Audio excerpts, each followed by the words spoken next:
C'est le rallumage de la flamme, en quelque sorte, l'ouverture des Jeux paralympiques de Paris 2024. Cérémonie d'ouverture qui aura lieu ce soir à 20h sur la place de la Concorde. 500 artistes seront là et près de 5000 athlètes. 5000 athlètes dont notre invité qui est une sacrée chance de médaille française.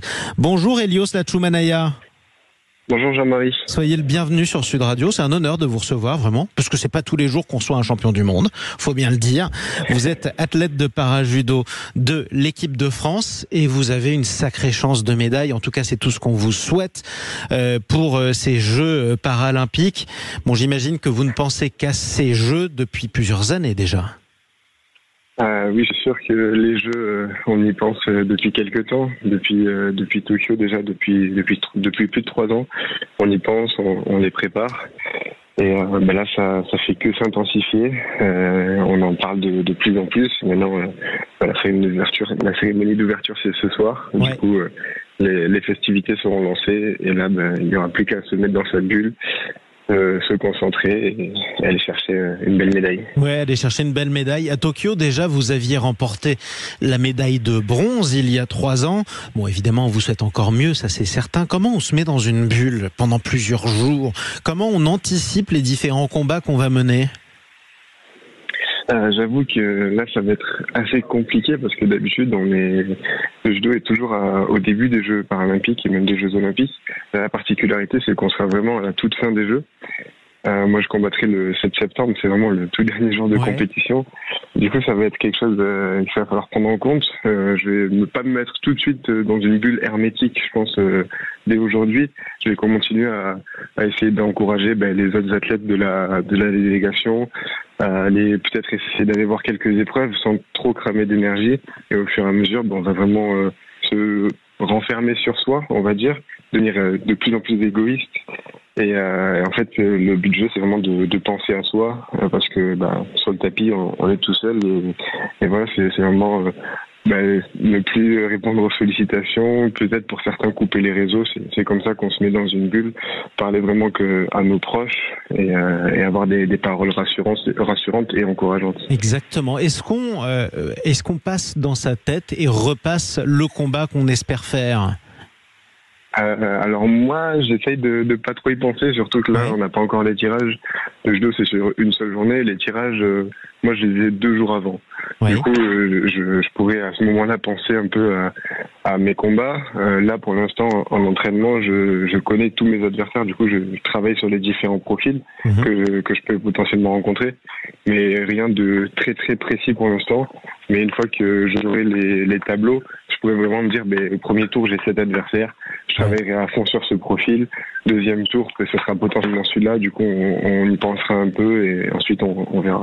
Oui, j'imagine. Comment vous allez essayer de vous imprégner de l'ambiance à la fois chauvine et bon enfant, celle qu'on a eue par exemple pendant les Jeux Olympiques et qu'on souhaite voir revenir pendant les Jeux Paralympiques? Comment vous allez vous imprégner de cette ambiance-là? L'ambiance, c'est quelque chose sur lequel j'ai essayé de travailler beaucoup avec ma préparatrice mentale, parce que dans les parasports, il y a rarement du public, il y a rarement autant qu'annoncé là pour les Jeux paralympiques. Ça change tout, là. Du coup, ça change tout. Il faut se préparer vraiment à recevoir tous ces encouragements, toute cette énergie, à être prêt à ne pas forcément entendre les consignes du coach. Mais il faut rester quand même, faut arriver à rester concentré. Et pour moi, j'essaye vraiment de faire abstraction du reste, comme si c'était du bruit. En fait, je me focalise pas sur la voix de mes proches ou quoi. J'essaye vraiment de me focaliser que sur la voix de l'entraîneur et de l'arbitre. Et le reste, j'essaye d'imaginer que c'est juste du bruit et que c'est du bruit qui va me pousser, qui va m'encourager à me surpasser. Et ce sera sûrement le cas d'ailleurs, parce que ça a été comme ça à chaque fois que des Français étaient en compétition devant le public. On vous encourage, on vous pousse. Ça pourra même vous aider. Ce sera nouveau, en quelque sorte. C'est clairement ça. On a pu voir sur les Jeux Olympiques que beaucoup d'athlètes français se sont fait pousser par ce public. Malheureusement, il y en a certains aussi, je pense, qui se sont fait écraser par par cette pression d'être à la maison.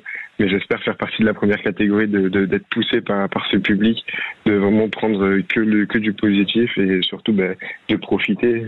J'ai un ami brésilien qui a vécu les Jeux à Rio et il m'a dit vraiment profite parce que c'est la seule fois de ta carrière limite où tu auras toute une salle qui sera derrière toi à pousser, à hurler.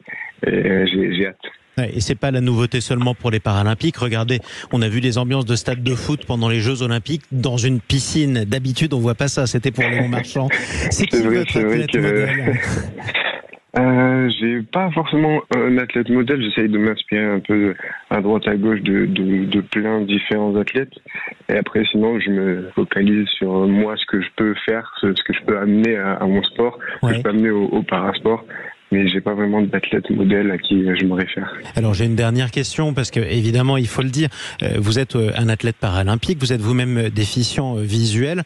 Les règles pour les combats de judo sont exactement les mêmes que aux Jeux Olympiques?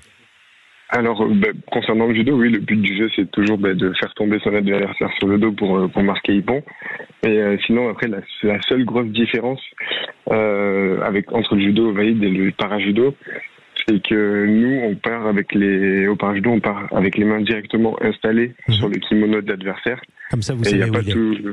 Toute la phase, c'est ça. Il n'y a pas toute la phase de bataille de garde à distance. Et c'est la seule grosse différence. Après le judo, ça reste le même. Exactement. Bon, en plus, c'est bien parce que ça permet de rentrer dans le vif du sujet tout de suite. Ce sera sûrement encore plus télégénique. Écoutez, on vous souhaite vraiment tout le bonheur du monde. On sera vraiment derrière vous, Elios Lachoumanaia. On vous souhaite de nous ramener une médaille. Évidemment, vous savez laquelle on vous souhaite voir ramener.